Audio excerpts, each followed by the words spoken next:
द्रोणाचार्य के मन में पांडवों के प्रति द्वेष पैदा करने और युद्ध के लिए जोश दिलाने के लिए दुर्योधन ने पांडव सेना की विशेषता बताई। दुर्योधन के मन में विचार आया कि द्रोणाचार्य पांडवों के पक्षपाती हैं, अतः वे पांडव सेना की महत्ता सुनकर मेरे को यह कह सकते हैं कि जब पांडवों की सेना में इतनी विशेषता है तो उनके साथ तू संधि क्यों नहीं कर लेता। ऐसा विचार आते ही दुर्योधन आगे के 3 श्लोकों में अपनी सेना की विशेषता बताता है। अस्माकं तु विशिष्टा ये तानि बोधा द्विजोत्तमा नायका मम सैन्यस्य संजार्थं तां ब्रवीमिते। इसकी व्याख्या इस प्रकार है। दुर्योधन द्रोणाचार्य से कहता है कि हे गुरुवर, जैसे पांडवों की सेना में श्रेष्ठ महारथी हैं, ऐसे ही हमारी सेना भी उनसे कम विशेषता वाले महारथी नहीं है, अपितु उनकी सेना के महारथियों की अपेक्षा ज्यादा ही विशेषता रखने वाले हैं। उनको भी आप समझ लीजिए।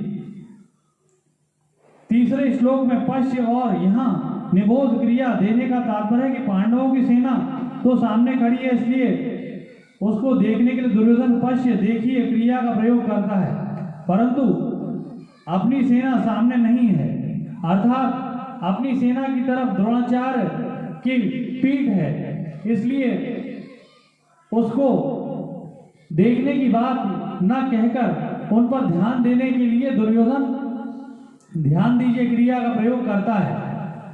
नायकमं सैन्यस्य संजार्थम तम ब्रवीमिते।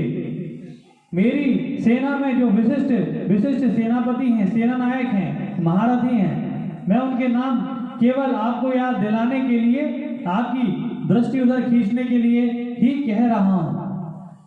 संजार्थम पद का तात्पर्य कि हमारे बहुत से सेना नायक हैं, उनके नाम मैं कहां तक कहूं, इसलिए मैं उनका केवल संकेत मात्र करता हूं, क्योंकि आप तो सबको जानते ही हैं। इस श्लोक में दुर्योधन का ऐसा भाव प्रतीत होता है कि हमारा पक्ष किसी भी तरह कमजोर नहीं है, परंतु राजनीति के अनुसार शत्रु पक्ष चाहे कितना ही कमजोर हो और अपना पक्ष चाहे कितना ही सबल हो, ऐसी अवस्था भी शत्रु पक्ष को कमजोर नहीं समझना चाहिए और अपने में उपेक्षा, उदासीनता आदि की भावना किंचित मात्र में नहीं आने देना चाहिए।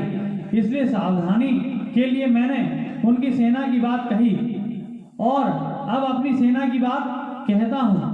दूसरा भाव यह है कि पांडवों की सेना को देखकर दुर्योधन पर बड़ा प्रभाव पड़ा और उसके मन में कुछ भय भी हुआ, कारण कि संख्या में कम होते हुए भी पांडव सेना के पक्ष में बहुत से धर्मात्मा पुरुष थे और स्वयं भगवान थे। जिस पक्ष में धर्म और भगवान रहते हैं उसका सब पर बड़ा प्रभाव पड़ता है। पापी से पापी, दुष्ट से दुष्ट व्यक्ति पर भी उसका प्रभाव पड़ता है। इतना ही नहीं, शत्रु पक्षी, वृक्ष लता आदि पर भी उसका प्रभाव पड़ता है।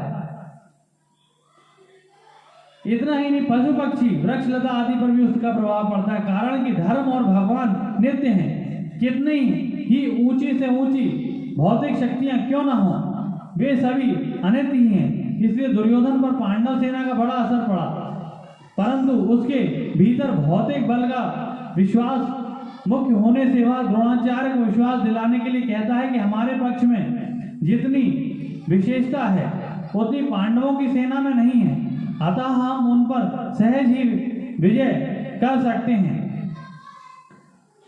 भवान भीष्माश्च कर्णाश्च कृपाश्च समतिंजयः अश्वत्थामा विकर्णाश्च सौमदत्तिस्थैव च। इसकी व्याख्या इस प्रकार है।